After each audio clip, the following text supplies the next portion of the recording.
I am Torbeck Ashrock III, and welcome back to my Out of the Abyss adventure. This is session 10. When we left last time, we had befriended the gold dragon Thumbershoulder. He had even given us a dragon symbol. And we had gone to investigate who this Droki character, this Darrow named Droki was. As we made it to the Dark Lake district, I had to embarrassingly show my dragon mark, which was on my thigh. Why did I decide to put it on my thigh? But we were able to get past, and when we came to the Dark Lake district, to our surprise, no one was there. It looked like everybody had left in a hurry. Doors were left open, windows were left ajar. So we decided to investigate. We went into one of the buildings and discovered a staircase, except it was locked. Varn was able to decipher that it required a recipe, and it would take him some time to create the recipe. While he worked on it, me and Mincat decided to investigate further. We'd also decided to use Mincat's ability to stay in touch telepathically so we could update Varn on what was going on. In one of the buildings, we came across a deep gnome by the name of Jublex. He called himself the Pudding King. Beside him were two oozes devouring a couple of elves. Why were there oozes devouring elves? Perhaps he was responsible for these people leaving. So we asked him. He claimed that he was from the horror tunnels.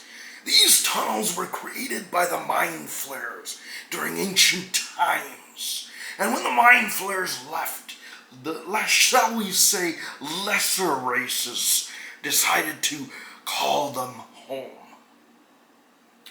He'd also informed us that he was a changeling, and he turned into a slime before our eyes. He claimed that a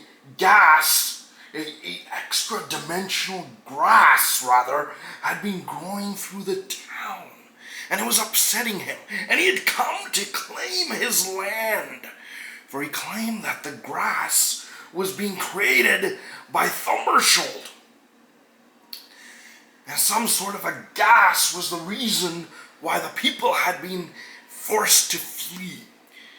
We tried to discuss with him that we were here to free Thumbershoulder, for his father, the ancient gold dragon, would destroy the city if we could not free Thumbershoulder. However, it was to no avail, as Jublex was determined to claim his land and hold Thumbershoulder responsible. At that moment, we realized that there was a stranger observing us.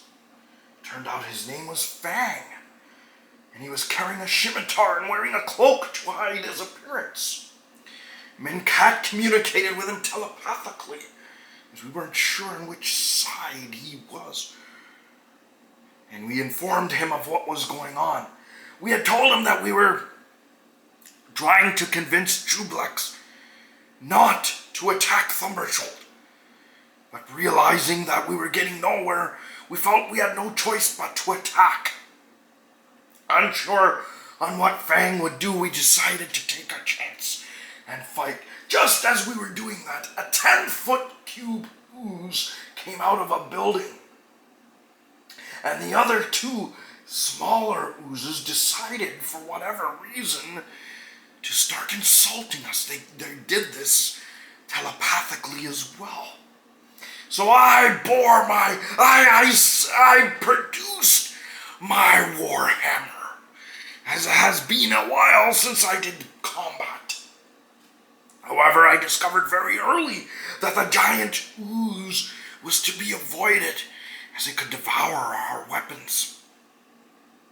Except for my warhammer, as it was magical. But my armor was not. So we all decided to give this giant ooze some space. However, Druid was able to attack Varn and blinded him. In the meantime, I used my magical war hammer on the large ooze, which did some damage, but not much. Fang, was able to use a spell that helped cure that helped cure Varn's blindness. So Fang decided to join us after all. That was very nice of him. Varn was able to kill Jublex, and we thought that would be the end of it. We thought perhaps the other oozes would run, but they did not. Mincat was able to cast a thunder spell that not only destroyed one of the oozes, but caused the floor around it to collapse.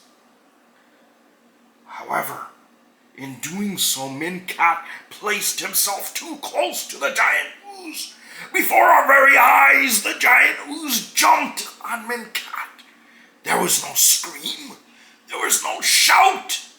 Mincat was no more. I was shocked. I could not believe this. Our companion, Mincat, the Three Queen, was no more. I realized he had become a friend. Since the destruction of my city that began this adventure for me, I had made no friends. I had no family. And in that moment I realized that Mincat and Varn had become my family. And I lost Mincat. I could not help save him. In my and Varn's moment of shock, we realized too late that the giant ooze had taken an opportunity to attack us. Luckily, Fang, who had just met us, was not shocked or rendered immobile by the shock of Mincat dying. He was able to kill the smaller ooze, but the giant ooze knocked Varn unconscious. Not realizing that he was unconscious, and having seen Mincat just die, I was filled with rage, and before I even knew it, I had cast Sacred Flame, and the giant ooze was obliterated before my eyes in a fiery, evil destruction of rage. Was it evil? I don't know.